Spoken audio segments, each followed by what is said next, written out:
We all turned up to school or to work in our pants, haven't we? Or in our dreams, at least. It's that sort of thing that we all have those very uncomfortable dreams about. But a new study revealed the impact these nightly apparitions have on our decision-making. 1 in 5 have been so influenced by a dream, they've made a decision, a life decision, because of it. 1 in 7 have decided to ask someone out because they've thought about it in a dream. 1 in 10 have quit their job as a result of a dream, which seems it's a little bit extreme, doesn't it? Let's talk to dream psychologist Ian Wallace. Good to see you this morning. Morning. I've talked to you all morning, Ian, about my particular dreams, let me tell you. Look, do we know why dreams are so important to us and why they're having an impact on reality, our waking life? Our dreams are a fundamental form of self-expression. That's when we're truly at ourselves. So when we dream, what we're doing is processing a huge amount of information that we unconsciously absorb during our waking lives. So we use dreams as a sense-making process, and by taking insight from our dreams, then we can use that to make decisions in waking life. There's an impact with that, though, isn't there, in the sense that we know we all dream a lot. We don't actually remember a great deal of our dreams. So if we're making a decision, we're only making a decision about the tiny bit of dream that we remember. It varies from person to person. So we spend about 2 hours per night dreaming.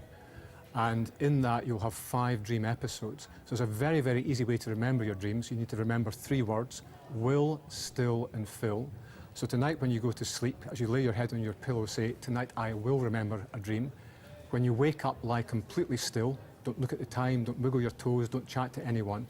And then as you lie there still for a minute, you'll get dream imagery coming back. So you just fill in the gaps and you'll create a dream narrative there. So will, still, and fill will help you remember your dreams. Really? Yes. That's really interesting. We're going to try that. Wow. What do we know about, what do recurring dreams tell us about ourselves, though? Dreams that we have over and over again and we don't understand them. So those are issues in waking life that are causing us some tension or some confusion that we need to deal with. So when we have a recurring dream, there's some issue, something that's going on that we're trying to send ourselves a message. And if we don't pay attention to it, it's like ignoring a ringing telephone. Then it will just keep ringing and ringing until we pay attention to it and start doing something with it. So in that sense then, if what you're saying is right, this idea that people are acting on what they're dreaming, whether it's, I mean, asking someone out is one thing, quitting your job is something a bit more serious, of course. But to me, I read that and thought, oh, these people are bonkers. But actually, they're not. Well, not at all. So the most common dream we have is being chased. And being chased is all about a pursuit in waking life.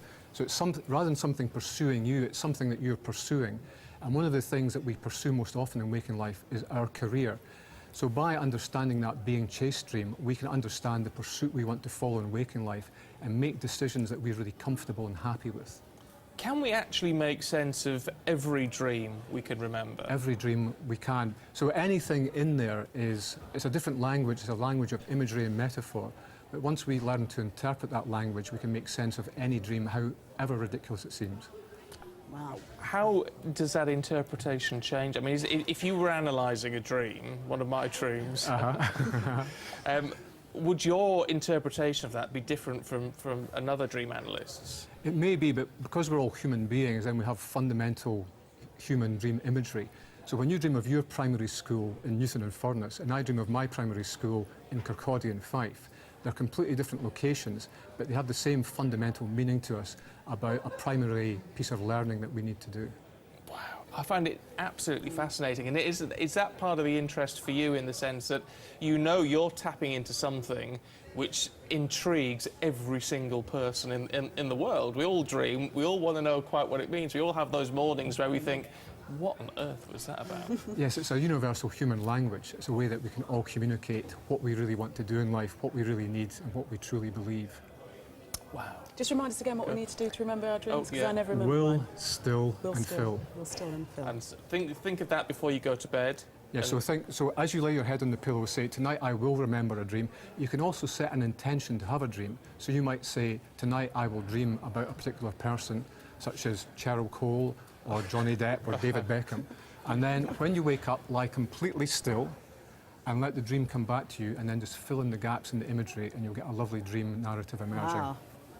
That works. I might let you know tomorrow morning. Ian, really, really fascinating to talk to you. Thank you. It's been a pleasure. Very much Thank you. indeed. Thanks. I am going to tap him for some advice a little bit later on, let me tell you. Stay with us here on Sunrise. Coming up, that's one